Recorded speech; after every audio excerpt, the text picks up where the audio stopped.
మీకు సాయం చేసేదానికే ఉంటాము. నేను అవసరం అనుకుంటే నేను మీతో పాటు వచ్చి ఎస్పీ గారి దగ్గర కూర్చోమన్నా కూర్చుంటాను, మీతో పాటు కలెక్టర్ గారి దగ్గర కూర్చోమన్నా కూర్చుంటాను. రేపు ఉదయం కూడా కలెక్టర్ గారిని ఇక్కడ తీసుకొని రావడం, పోలీస్ ఆఫీసర్ని కూడా తీసుకొని రావడం జరుగుతుంది. తీసుకొని వచ్చి మీ ముందు మీరు ఏదైతే మీకు ఎష్యూరెన్స్ మీకు తెలియలేమంటారు డిమాండ్ మీరు ఏదైతే ఉందో భరోసా అనేది మీకు రాతపూర్వకంగానో లేకపోతే మాటపూర్వకంగానో ఇవ్వడం జరుగుతుంది. నా మాట నమ్మండి. ఈ రాత్రి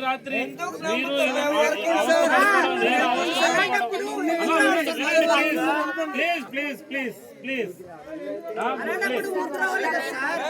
తమ్ముడు కొద్దిగా ఒక 2 నిమిషాలు ప్లీజ్, ఒక్క రెండు నిమిషాలు అమ్మ. మీరు అవస్థపడ్డం, మేము అవస్థపడ్డం, వాళ్ళని అవస్థపడ్డం, వాళ్ళు అనేక ఒత్తిడితో టెన్షన్తో ఉన్నారు. వాళ్ళు నిజంగా చెప్తున్నారు, వాళ్ళ పిల్లలకి వాళ్ళ అధికారులకి మా పరిస్థితి ఉంది, మా కష్టం మాకేంటనేది వాళ్ళ భయాందోళనతో కూడా ఉన్నారు. ఇప్పుడు వాళ్ళు మనం దండించేసి వాళ్ళు మనం ఇబ్బంది పెట్టేస్తే మన సమస్య పరిచయం కాదు. ఇక్కడ మీ సిపిఎం కృష్ణారావు గారు కూడా ఉన్నారు. వీళ్ళ ముందు నేను ఇచ్చిన మాట తప్పితే రేపొద్దున ప్రతిదానికి నా పోలీస్ స్టేషన్ మీద సార్ దయచేసి ఒక 2 నిమిషాలు వినండి. 2 నిమిషాలు ఏమీ 2 నిమిషాలు అక్కడ ఒక మాట చెప్పండి సార్. ఒక్క మాట ఒక 2 నిమిషాలు వినమన్నాడు సార్. ఏమైపోదు 2 నిమిషాలు ఇది మాకు మండలంలోన ఇక్కడ 330 గ్రామాలు ఉన్నాయండి. 330 గ్రామాలు అనేక సమస్యలు ఉన్నాయండి.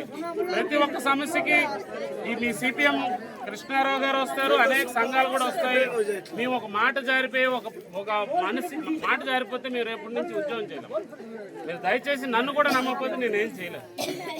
నన్ను కూడా నమ్మకపోతే మీరు నన్ను నమ్మండి. నాకు ఈ ఒక్క అవకాశం ఇవ్వండి. నాకు ఒక్క అవకాశం కూడా ఇవ్వలేదు కదా.